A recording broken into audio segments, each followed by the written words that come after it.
दक्षिण ब्लॉक में सबका हार्दिक स्वागत है। सबके मंगल भविष्य की कामना के साथ आज के प्रसंग में प्रेरणादायक विचारों में दोस्तों चिंता और चिंतन हमारे जीवन में अनेक उतार चढ़ाव, अनेक दिन प्रतिदिन के अनुसार हम जो अपने जीवन शैली को अपनाते हैं, तो जीवन शैली में हमें कभी सुख की अनुभूति होती है, कभी दुख की अनुभूति होती है, कभी हमें चिंतन करना पड़ता है, कभी चिंताएं हमें सताती हैं। तो इस बारे में हमारे अंतःकरण में अनेक प्रकार के भाव आते हैं। चिंतन मानव जीवन के लिए क्यों ज़रूरी है और चिंता हमारे जीवन को कैसे व्यथित करती है। तो चिंतन दोस्तों, चिंतन मन ही मन एक प्रकार की संवेदनाएं जो उजागर होती हैं, उसकी एक विचारमयी योजना है, भाव है। चिंतन एक मानसिक प्रक्रिया है और इसमें अनेक प्रकार के कारणों और प्रभावों से बार बार हमारे अंतःकरण में अनेक प्रकार के सक्रिय और निष्क्रिय विचार आते हैं और जाते हैं। तो यह एक तरह की सोच है। नकारात्मक परिणामों की ओर जब हमारा ध्यान आकृष्ट होता है तो हम चिंतन की अवधारणाओं और संकल्पनाओं, निर्णयों और सिद्धांतों में वस्तुगत जगत को परावर्तित करने वाली यह प्रक्रिया है। तो इस प्रक्रिया से हम कैसे अपने जीवन को चरितार्थ करें, यह एक संज्ञात्मक कार्य है जो प्राणियों को विचार उत्पन्न करने की अनुमति देता है। तो चिंतन अनुभव, सोच, संवेदनाओं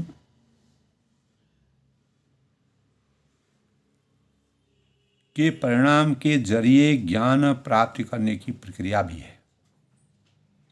और चिंतन में कई मानसिक गतिविधियां शामिल होती हैं। अनुमान लगाना, तर्क करना, कल्पना करना, निर्णय लेना, समस्या का समाधान करना, सृजनात्मक चिंतन करना और चित्त से मन को एकाग्र, चित्त से ही दोस्तों जब हम चिंतन करते हैं तो हमारे अंतःकरण में एकाग्रता आती है, शांति का आभास होता है, उत्साह हमारा बढ़ता है, प्रेम के भावों की उत्पत्ति होती है।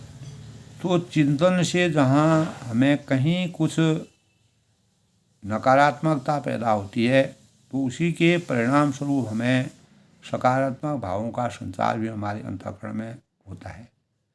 तो चिंतन मानव जीवन के लिए इसलिए ज़रूरी है कि भविष्य की गतिविधियों को निर्णायक परिवेश में ढालने के लिए चिंतन से भविष्य में उपयोगी परिणाम सिद्ध होते हैं और हमारी नई प्रक्रियाएं शुरू होती हैं, नई अभिव्यक्ति मानव जीवन में आती है, व्यक्ति में जागरूकता पैदा होती है और अनेक प्रकार के शुभ भावनाओं के लिए वह नई योजनाओं को खोजने में समर्थवान रहता है। चिंतन को समझना महत्वपूर्ण इसलिए है कि हम हमारे अंतःकरण में जो नकारात्मक चीज़ें हैं उनके प्रभावों को अगर वह उत्पन्न होते हैं तो उनका कैसे हल ढूंढें, उनके समाधान के लिए किस प्रकार के प्रभावी कदम, कैसे अपने जीवन को सकारात्मक भावों से उजागर करें। तो चिंतन से क्या हमें पता किस बात का पता होता है, यानी संकल्पनाओं व सिद्धांतों, अवधारणाओं आदि से वस्तुगत जगत जो जगत है, जगत को परावर्तित करने वाली जो प्रक्रिया है, जो विभिन्न समस्याओं के समाधान में जुड़ी रहती है। चिंतन कैसे करना चाहिए, खुद स्वयं को व्यस्त रखना बहुत नितांत आवश्यक है। बेकार की या फिजूल की बातों विचारों को अपने अंतःकरण में ध्यान नहीं देना चाहिए।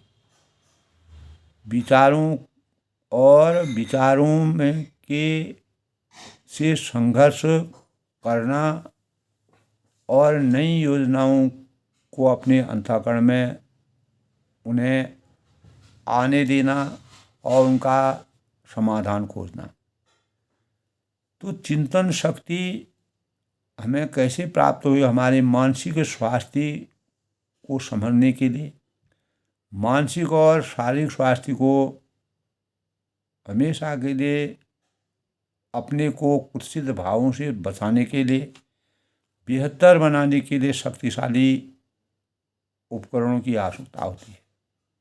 चिंता और चिंतन दोस्तों, किसी एक बात को पकड़कर अगर हम लगातार हमेशा दुख का अनुभव करते हैं और हम अनेक प्रकार के अवसादों में जाते हैं, सोचते सोचते हम अवसादों की विषम परिस्थितियों में पहुंच जाते हैं, तो चिंता उसी का एक परिणाम है। उसी प्रकरण को लेकर सही दिशा में सोचने की प्रक्रिया का नाम, अगर हम उसी परिणाम को अगर हम चिंता के माध्यम से हमारे जीवन में अनेक प्रकार के अवरोध पैदा होते हैं, हमारा मानसिक जो सोच होती है वह उसमें कमी आ जाती है और चिंता करने से हमें आगे बढ़ने के भावों का संचार नहीं होता, हमारा मनोबल गिर जाता है और हम हतोत्साहित हो जाते हैं। तो उसी के प्रकरण को लेकर, अगर एक ही बात के प्रकरण को लेकर के अगर हम अनेक प्रकार की चिंताएं करते हैं तो वह हमारे के लिए एक अभिशाप बन जाता है, जो हमारे शारीरिक और मानसिक पतन का कारण बन जाता है। तो उसी के सापेक्ष अगर हम उसी के बारे में अगर सकारात्मक चिंतन की प्रक्रिया को अपनाने, सोचने के लिए चिंतन करें तो वह हमारे जीवन के लिए वरदान बन जाता है। तो चिंतन सरलतम उपाय है। आध्यात्मिक चिंतन अगर हमें अपने चिंतन को सुनियोजित ढंग से परिमार्जित करना है तो हमें आध्यात्मिक चीज़ों के बारे में सोच विचार करनी चाहिए, भगवानों के बारे में सोचना चाहिए, पुरानी परंपराओं रीतियों जो हमारे लिए शुभकारी हैं, जिससे हमारा मन बढ़ता है, हमारी सोच अच्छी होती है, हमारे विचार अच्छे होते हैं, हमारा मार्ग अच्छा होता है, हमको अच्छे कार्यों के लिए प्रेरणा मिलती है। तो उन सकारात्मक भावों को हमें अपने जीवन में आत्मसात करना चाहिए। और क्रिया प्रतिक्रियाएं जो होती हैं, अभिसारी और चिंतन जो है दोस्तों, अभिसारी और अपसारी होती हैं। और चिंतन, दार्शनिक चिंतन अच्छे ध्यान की पहचान है। अगर हम आध्यात्मिक दार्शनिक दर्शन शास्त्र का अगर हम अध्ययन करें तो उससे हमारे चिंतन में अनेक प्रकार के शुभ भावों का संचार होता है। चिंता जो डर, बेचैनी, अवसाद, अनेक प्रकार की बीमारियां, परेशानियों और को जन्म देती है। तो चिंतन और चिंता एक दूसरे के पूरक हैं। जब हमको चिंताएं किसी विषय, कार्य या किसी निर्धारित कार्य में अगर चिंताएं उत्पन्न होती हैं तो हमें चिंतन करके भविष्य के चिंतन की अगली रणनीति बनाने में हम कामयाबी हासिल करते हैं तो हमारा चिंतन सकारात्मक बन जाता है। स्वयं की सोच से परेशानियों को में धकेलना चिंता है। तो उन परेशानियों से अपने जीवन को चुनौतियों से लड़ करके आगे बढ़ना हुआ चिंतन है। तो चिंता क्यों करें?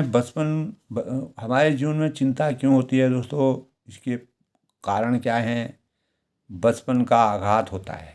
बहुत लोग बचपन में ही ऐसी परिवेश में पड़ जाते हैं कि वो अपने भविष्य के बारे में बहुत कुछ सोचते विचारते हैं। सामाजिक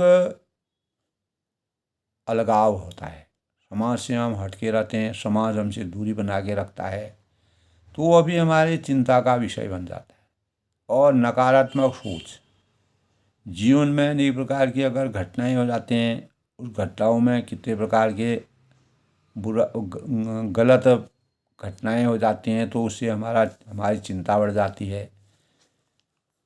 और शिक्षा से संबंधित जो हमारी वास्तविक भावनाएं हैं, हम शिक्षा के स्तर को प्राप्त नहीं कर सकते हैं, तब हमारी चिंताएं बढ़ती हैं। शारीरिक और मानसिक स्वास्थ्य या मानसिक परेशानियां जो सकारात्मक यानी सामाजिक दबाव में आने से हमारी चिंताएं बढ़ती हैं, क्योंकि विषमता या अभाव हमारे जीवन का सबसे बड़ा चिंता का कारण बनता है।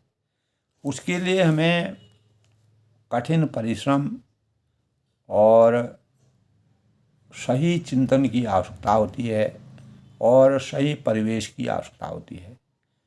भय और चिंता का अनुभव करते हैं तो तीव्र और अत्यधिक दोनों हमारे अंतःकरण में विराजते हैं।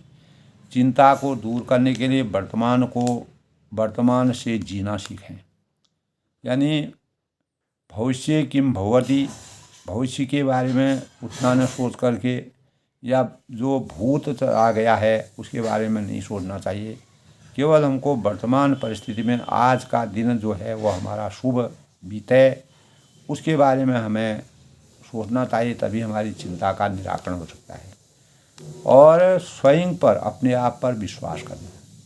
जब हम स्वयं पर विश्वास करेंगे, हमारे अंतःकरण में आगे बढ़ने के भावों का संचार होगा, तो धीरे धीरे, यानी जिस प्रकार एक चींटी नीचे से ऊपर तक चलती है, उसी प्रकार हम भी धीरे धीरे आगे को बढ़ने में समर्थवान हो सकते हैं, जबकि हमारे चिंतन में शुभ भावों का संचार हो। तो स्वयं क्रियाशील हम रहें, तो और अपने आध्यात्म से हमको जुड़ के रहना चाहिए। आध्यात्म ही हमको सही रास्ते का यानी सही रास्ते का चयन कराएगा। तो चिंता और चिंतन दोस्तों, हमारे भारतीय दर्शन परंपरा में चिंता को चिंतन को गंगा के समान बताया गया है। इस प्रकार गंगा पवित्र होती है, चिंता में मन बाह्य परिस्थितियों में नकारात्मक रूप से यानी एक तरह से भटक कर हमारा अहित कर देता है, और किंतु चिंतन हमें सकारात्मक विचारों एवं समाधान की दिशा में ला करके नकारात्मकता को दूर करने में कामयाबी हासिल कराता है। तो जिस प्रकार दोस्तों गंगा के पवित्र गंगे च यमुने गोदावरी सरस्वती नर्मदे सिंधु कावेरी जलेस्मिन् सन्निधिं कुरु, तो हम अपनी आत्मा को इन जो नदियों की पवित्रता है उससे अपनी आत्मा को जिस प्रकार से पवित्र करने के संभावों का सृजन करते हैं, तो गंगा की पवित्रता का मानक जो गंगा जल से मन निर्मल और पवित्र हो जाता है। गंगा का नाम सुनते ही हमारे अंतःकरण में एक पवित्रता का मानक पैदा होता है। उसी प्रकार सार्थक जो चिंतन होता है, जो शुद्धिजन होते हैं, समाज सेवी होते हैं, ऋषि मुनि होते हैं, बुद्धिजीवी होते हैं, आध्यात्म से जुड़े रहते हैं और हमेशा भगवत कृपा के आशीर्वाद में रहते हैं, अपने कर्म फलों के अनुसार अपने कर्मों में निहित रहते हैं, किसी प्रकार के स्वार्थ की भावना उनके अंतर्गत नहीं होती है, तो उनमें सकारात्मक चिंतन का समावेश होता है, तो बुद्धि उनकी शुद्ध हो जाती है। तो इससे विकट समस्याओं का भी वह सहज रूप से समाधान करने में, जो हमारे जीवन में चिंताएं आती हैं उनको हम कैसे अपने जीवन से दूर कर सकते हैं। तो चिंता का कारण भी मैंने बताया दोस्तों। बचपन की प्रक्रियाएं होती हैं जो हमको चिंता अवसाद में डालती हैं, और सामाजिक परिवेश जिसमें हम अलगाव बन जाते हैं, क्योंकि समाज में अनेक प्रकार के लोग होते हैं। तो उनसे हमारा जो प्रबंधन होता है, जो हमारी समरूपता होती है, वह नहीं बन पाती। तो माता रामचरितमानस में दोस्तों माता सीता की खोज में सुंदर निकल आए वानर दल को जब कुछ नहीं सूझ रहा था, कुछ भी समझ में उनकी नहीं आया था, तब विवेकशील जामवंत जी ने चिंतन किया, मनन किया, अपने ध्यान को में अनेक प्रकार के भावों का सृजन किया। तो उन्होंने हनुमान जी को उनकी शक्तियों का स्मरण कराया। मर्यादा पुरुषोत्तम भगवान राम जी ने जो हनुमान जी को जो अपार शक्ति, तो इससे प्रेरित होकर उनकी शक्तियों की अनुभूति से हनुमान जी को असंभव से कार्य को भी संभव बना दिया। लंका दहन करने का, और हनुमान तेहि परसा कर पुनि कीन प्रणाम, राम काज कीने बिना मोहि कहाँ विश्राम। तो इस प्रकार के भावों का उनके अंतःकरण में सृजन हुआ। तो यह प्रसंग इसका उदाहरण है कि चिंतन द्वारा बड़ी से बड़ी समस्याओं का हल खोजा जा सकता है। तो चिंतन के लिए आवश्यक है, जरूरी है कि हम स्थिर बुद्धि, शांत और परिपक्व मस्तिष्क द्वारा समस्याओं को चिन्हित करें और उसे आत्मज्ञान द्वारा दूर करने का प्रयास करें। जब हम समस्याओं का अपनी विवेक बुद्धि और विद्या से विवेक की उत्पत्ति होती है। जब हम विवेक सम्मत हो जाते हैं, हम विवेकशील हो जाते हैं, तो विचार करते हैं और समाधान किसी भी प्रकार की कठिनाई चुनौतियों और उस चुनौतियों और कठिनाइयों के समाधान को सरलता से हमें उनके समाधानों की प्रक्रिया प्राप्त हो जाती है। तो जीवन दान हमको मिल जाता है।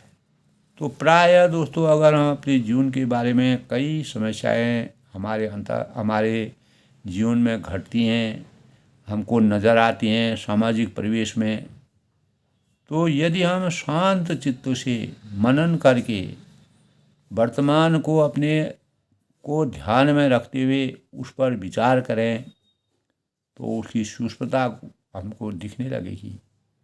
हमारे अंतःकरण में अपने आप ही उसकी सूक्ष्मता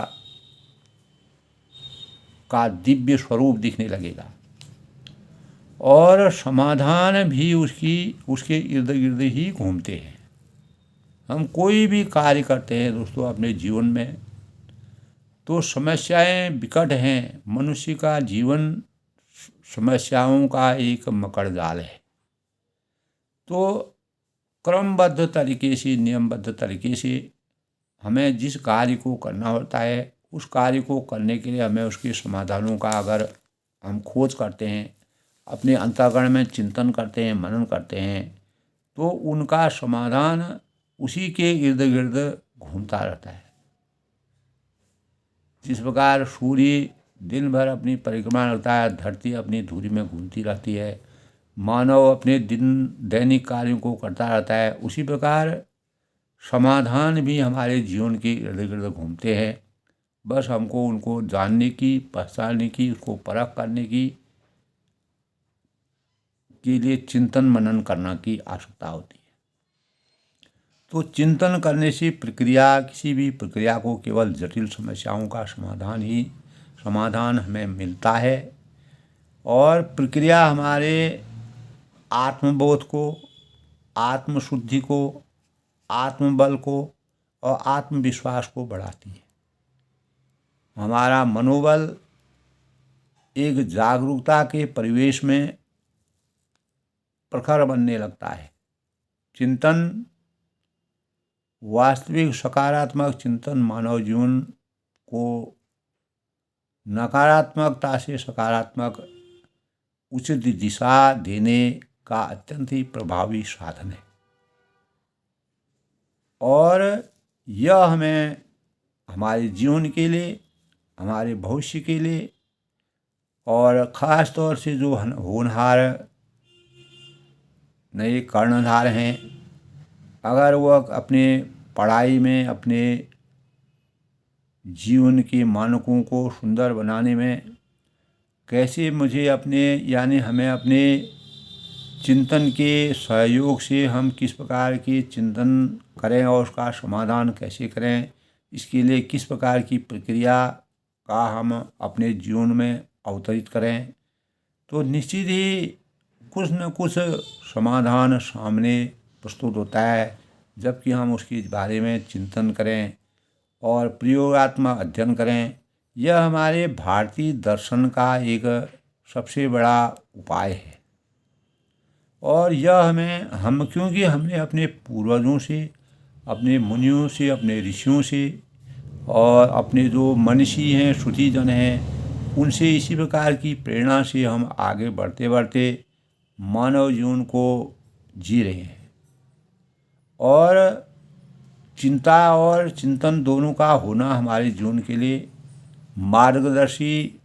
मार्ग को अपनाने के लिए, मार्गदर्शी दिशा को करने के लिए और अपने जीवन को सार्थक बनाने के लिए इन दोनों का अवतरण होना वांछनीय आवश्यक ही है। क्योंकि तभी हमें अपने जीवन के वास्तविक लक्ष्य तक पहुँचने के भावों का संचार होता है। तो हमें यह सिखाता है कि हर कितनी भी कठिन प्रकार की कठिन से कठिनाइयों का समाधान हमारे सामने प्रकट हो जाता है, निकल जाता है, अपने आप सामने आ जाता है। तो हमारा जब कोई कार्य हम करते हैं तो उस कार्य में अगर थोड़ा सा रुकावट आती है तो अपने अपने मन में हर आदमी सोचता है कि इसको कैसे इसका निराकरण करें, तो कोई न कोई समाधान सामने आता है। तो बिना विचारे जो करे सौ आसे पछताए, काम बिगाड़ो अपने वो जग में हो जाए। तो सोच विचार करके कार्य करना, चिंतन करके कार्य करने से ये कार्यों की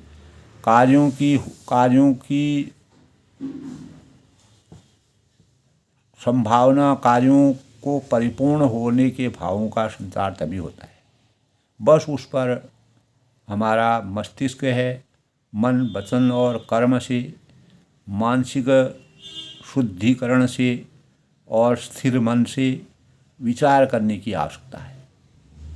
तो तभी हम किसी प्रकार की चिंता और चिंतन से अपने जीवन को उजागर करने में कामयाब हो सकते हैं, अपने जीवन को सार्थक बना सकते हैं, कामयाबी हासिल कर सकते हैं। तो हमारे जीवन में दोस्तों मेन चीज़ है, मुख्य चीज़ें ये हैं कि परिवेश की महत्ता होती है। तो जन्म के उपरांत एक बच्चे पर चारों ओर से अगर परिवेश का प्रभाव तुरंत ही पड़ना आरंभ हो जाता है और वह प्रभाव उसे व्यक्तित्व को गढ़ने का काम करता है, तो हम सभी का यह नैतिक कर्तव्य बनता है कि हम एक दूसरे से एक अच्छा एवं गुणवत्तापूर्ण परिवेश प्रदान करने में अपना पूर्ण योगदान दें, ताकि नकारात्मकता हम सभी को कोसों दूर रहे, हम सभी से कोसों दूर रहे और एक होनहार बच्चे के जीवन में नकारात्मक का परिवेश न हो। सभी अपने अपने लक्ष्य की ओर द्रुत गति से बढ़ने के लिए उजागर हों। और यही जीवन का सबसे बड़ा दर्पण है। जीवन का दर्पण केवल बाहरी आचरण का ही नहीं होता है, अपितु हमारे आंतरिक भावों का भी परावर्तन करता है। तो अपितु हमारे आंतरिक भावों का परावर्तन करने से यदि हम अपने हृदय में कटुता, द्वेष, ईर्ष्या के भावों को पोषित करेंगे तो उसके अनुरूप भावनाएं हमारी परिस्थितियों के संबंध में परिलक्षित नहीं होंगी।